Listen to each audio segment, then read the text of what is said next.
All right, 2022 Formula One driver rankings. We've got elite, great, good, average, and bad. We're going to rank them from best to worst in terms of purely their 2022 performance. So first off, Alex Albon. He 19-1 Latifi in qualifying and 15-4 him in the Grand Prix. Let's be real, Albon did what he had to do. After being out of the sport for a year, it was kind of a do or die year for him in a way. And the fact that he brought home some solid points this season as well was awesome to see. But I also feel like with the way the 2022 cars were, I do feel like he could have done a little bit better. But yeah, for me, I am going to put Albon in B. If he had just been a little bit more consistent, he would have been in A tier. All right, Pierre Gasly. Now, Pierre Gasly has absolutely killed it in the last few years. When he first entered the sport in Toro Rosso, his second half of the season at Toro Rosso in 2019, his 2020 and 2021 seasons were phenomenal. Coming into 2022, had high hopes, but we know what Pierre Gasly is like with adapting to different cars that don't suit his driving style. And we saw that come into play this season. Looking at the head-to-head against Yuki, qualifying only beat him 13-9, and then in the race 13-8. I would have expected that to be higher for a driver of Gasly's level, but overall just a lot of mistakes, quite a decent amount of incidents. Qualifying pace wise, like we saw, wasn't the same Gasly that we saw consistently getting into Q3, and race pace wise getting beaten by Yuki quite often. So yeah, for me, I think Gasly had a very average season. C tier for me. Next up, Kevin Magnussen. I thought Kevin Magnussen had a very good but inconsistent season. Obviously, taking a year out of the sport, it was do or die for him. But I think he came in with that mindset, knowing, well, if I do bad, it doesn't matter. If I do good, I haven't got much time left in the sport anyway. I don't need to like desperately show that I'm the best driver, and there's no pressure. There was no pressure, in other words. And he came in and he put it to Mick Schumacher. He did out-qualify Mick 16-6. But this was surprising. He finished behind Mick in more races, but that is due to how much unlucky stuff happened to Magnussen, from retirements to the wing situations to just getting taken out. There was and pit stops. There was so much that went wrong in Magnussen's season. But when stuff didn't go wrong, he did really well. I will say though, Magnussen, I think, could have done better against Mick. So yeah, for me, I'm going to say Magnussen is a B tier season, good season. I definitely think he did better than Gasly. But I am going to put him behind Albon. I think they were probably on similar levels of a season, but I'd say Albon up the higher end of B, Magnussen down the lower end of B for me. Sebastian Vettel. Now, his second season Aston Martin, I thought he had a bit of a I think people overhyped his 2021 season personally. So coming into 2022 season, he missed the first two races of the year due to COVID, which was very unfortunate. With the new regs, that was big. That was a big setback for Vettel. Once he got in the car, those first two races were really rough to watch. It was like, it felt like, oh no, like, wow, like Vettel should be standing out against Stroll. Considering he's so experienced, he should be able to adapt to a car. And after a few races, he started doing really well. Specifically the second portion of the season, when the Aston Martin finally fixed out its qualifying pace, we saw him qualifying well and doing good in the race. Comparing him to Lance Stroll, 13-7 in qualifying, but then in race pace, Stroll definitely, I think, had the upper hand on Vettel in a few races on race pace. I do think he is going to go up into B.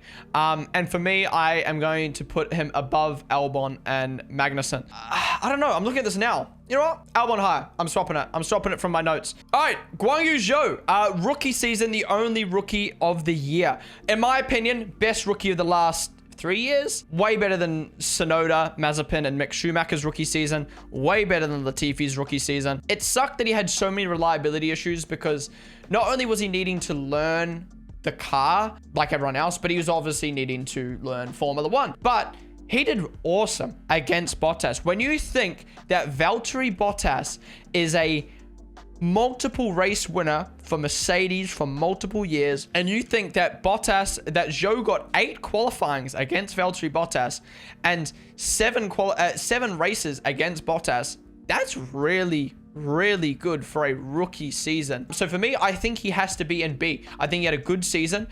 If he had a season like that next season, maybe it would be looking to be put in average potentially. But yeah, in the context of things, he had a phenomenal season. All right, Daniel Ricciardo, sadly, an absolutely terrible season. I think, I'm trying to think, is it worse or better than last season? I think in the context of things, the fact that it was his second season at the team and he being an experienced driver in Formula 1 should have been able to adapt to the new cars quicker than the likes of drivers like Esteban Ocon and, Yuki Tsunoda and all that. He had a very poor season. He took way too long to adapt to the car. It maybe didn't even adapt to it at all. He got out-qualified by Lando 18 times and got outraced by Lando 13 times. He cost the team P4 in the constructors, and he lost out on so many points, was terrible in qualifying. Yeah, unfortunately, Danny, very, very bad season once again. Yeah, I don't think there's any argument to put him above D. Esteban Ocon, honestly, underrated season. I'm not a big fan of Ocon, and I'm one of his biggest critics, but he had a good season. He had a decent season. Now, in the grand scheme of things, this man is signed to Alpine for 4 years, right? He is the young driver for Alpine. Did he have a season worthy of that? No, I don't think so at all. But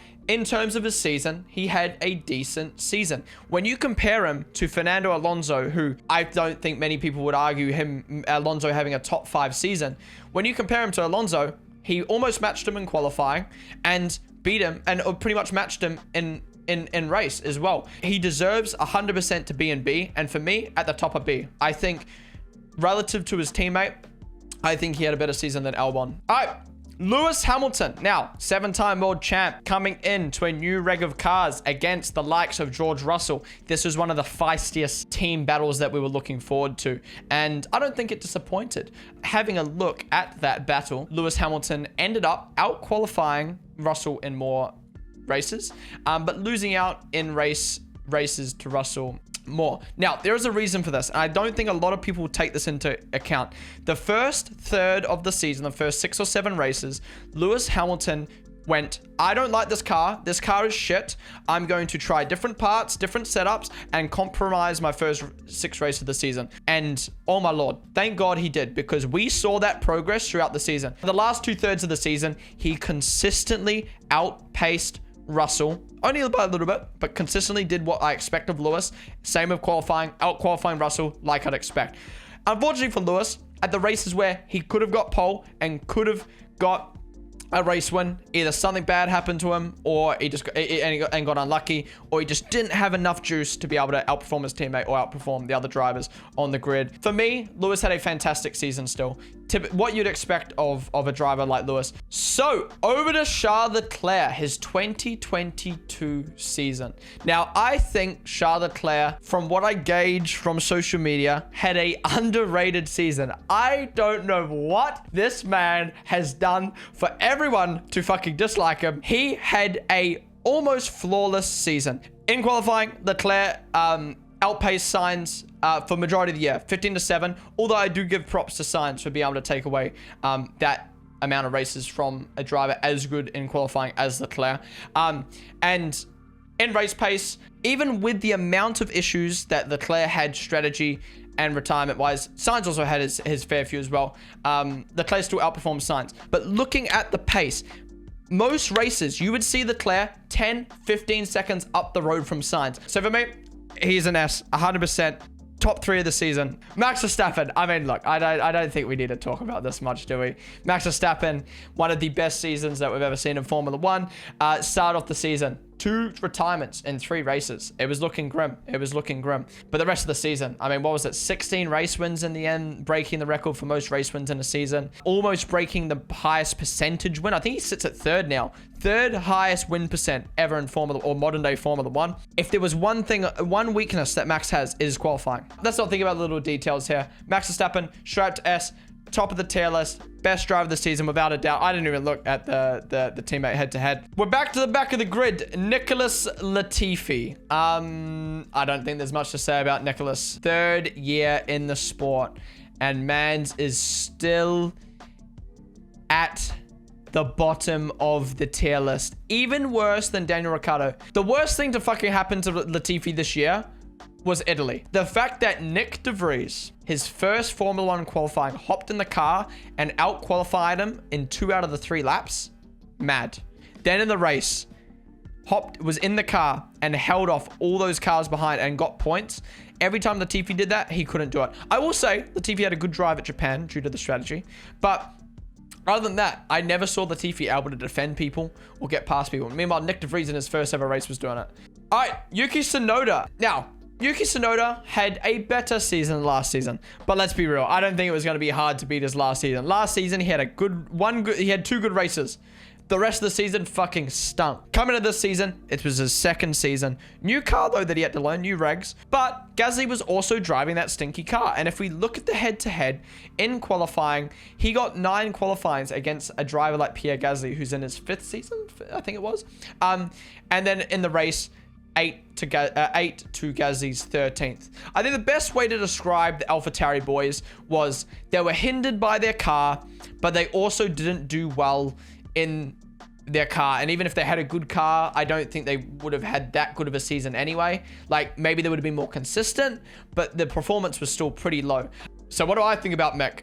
I think it was Mick's second year in the sport. Some people will say it's his first year. The Haas was bad last year. But last year, he could have used that year, and which he did, to adjust to Formula 1. It was kind of half his first year because that Haas was so bad to drive this year. Now, he's going up against Kevin Magnussen, who is a great driver, but also not someone who's put on a high pedestal. Mick, obviously winning F2, has these expectations from him. And this year, I don't think he delivered to those expectations once again. Looking at the head-to-head for him with Magnussen, he got out-qualified by Magnussen 6-16, but in the race, like I said, like I said earlier, it was pretty surprising to see Mick out racing Magnussen, or in the head-to-head at least. But if you actually look at the races, he didn't actually outpace Magnussen.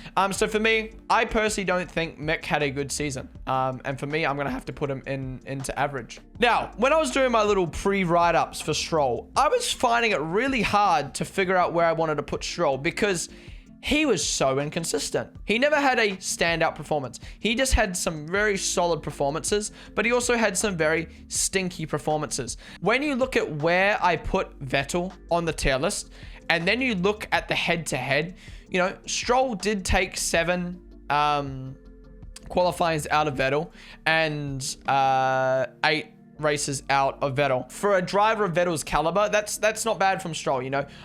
You would hope for more from a driver like Stroll, but he didn't have a bad season. I think Stroll's biggest strength was his consistency and race pace. He just had a average season, but it was a consistently average season. You know what I mean? So for me, I'm going to have to put Stroll in B, but at the bottom of B. Valtteri Bottas. Bottas is an interesting one because he came from Mercedes and you expect so much from a driver like that. But also, he didn't have a good time at Mercedes. People were saying, oh, he's going to stink at Alfa Romeo, watch out. And at the start of the season, the first third of the season, Bottas killed it. He did so well. But it kind of like fizzled out midway and at the end of the season. He got so unlucky. Him and not as bad as Alonso, but he got super duper unlucky. But a driver of Valtteri Bottas's caliber up against a rookie, he should not be losing that many qualifyings to a rookie. 14-8, and then in the race 14-7.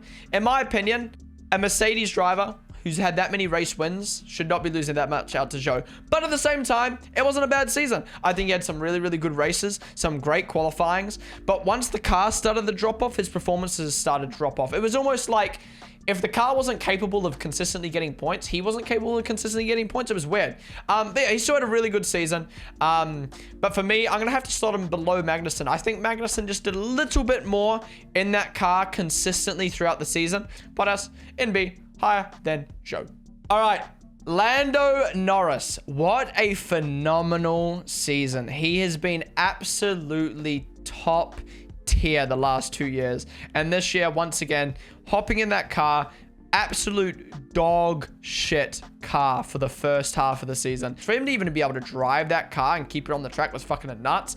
In comparison to his teammate, who's been in the sport way longer than him, how well Lando did was insane. Honestly, max level performance of beating his teammate. He's going straight up into S tier for me. He had such a good season. Alonso, the old man. I was expecting a high level season for him, and we got a high level season for him. What a fucking season.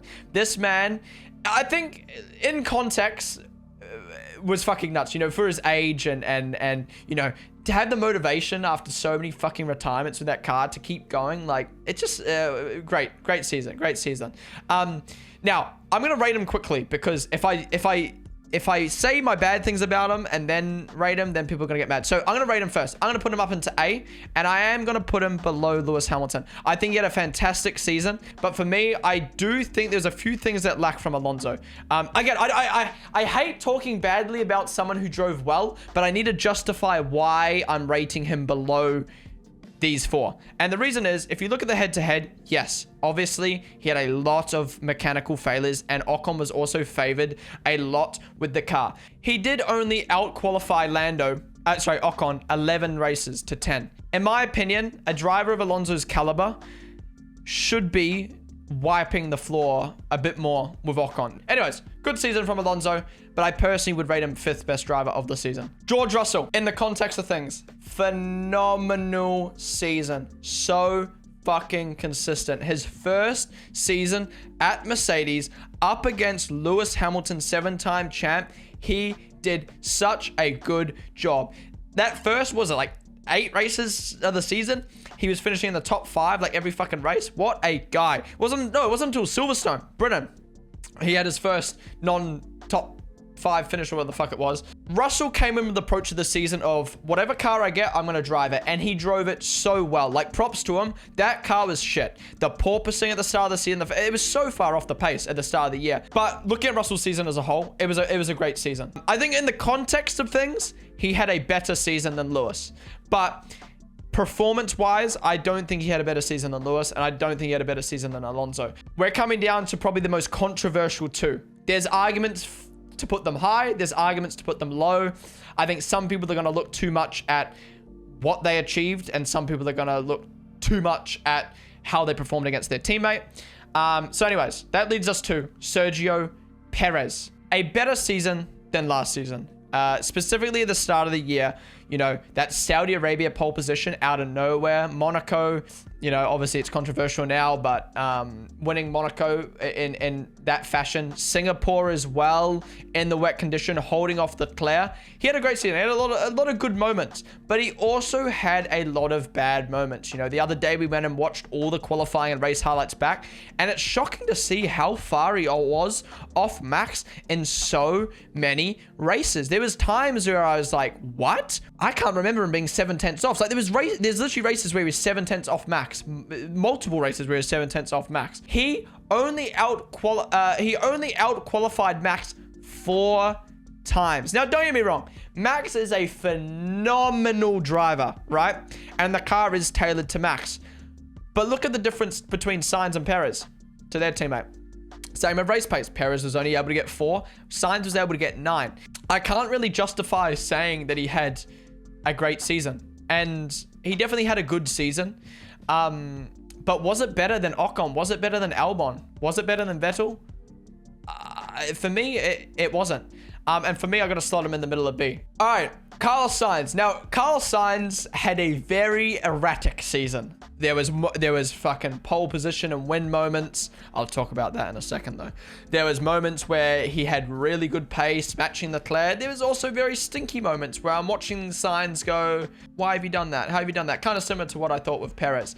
But overall, Sainz drove a great season. I think almost an underrated season. I plan to put Sainz in good, but part of me feels like he deserves to be here. But then when I actually put him here, I'm like, no. So for me, I'm going to have to put him in B. I think he had a good season. I think tidy up a few of those issues at the start of the season, and he could be a great season. All right, that wraps up my rankings for the 2022 Formula 1 season. We've got the top 3 of the season, in my opinion. Max driving absolutely on another level to everyone else. Then Leclerc and Lando very close behind, or like close together behind. Then Lewis, Alonso, and Russell driving exceptional seasons. Just a few issues here or there. I felt like a lot of people had good seasons, you know? The average guys just, I just felt under-delivered for what they could have done, what they were worth. And then bad was just, they were just fucking nowhere the whole year, let's be real, in the car that they had. So, yeah, I'm pretty happy with my list. Only thing I'd maybe change is one of these three. Like, I feel like there's an argument to put Albon higher than those two. Relative to his car, but there's also a few times where Albon went missing, so I'm just gonna leave it like that for now because that's how I have it. I'm gonna take a look at the chat's tier list. They've got Max and Lando in elite, Leclerc, then Russell, Alonso, then Lewis, then Sainz, then Albon, all in A. Then we've got Perez topping B with Magnussen, Vettel, Bottas, Zhou, and Ocon at the bottom. Then Stroll, Gasly, Yuki, Mick, Ricciardo, and Latifi. So we all got the same order for those six. That's interesting. That's interesting. But yeah, thank you guys all for watching. Hopefully, some better driving next season. And yeah. I was yours for the taking. Guess I needed a home.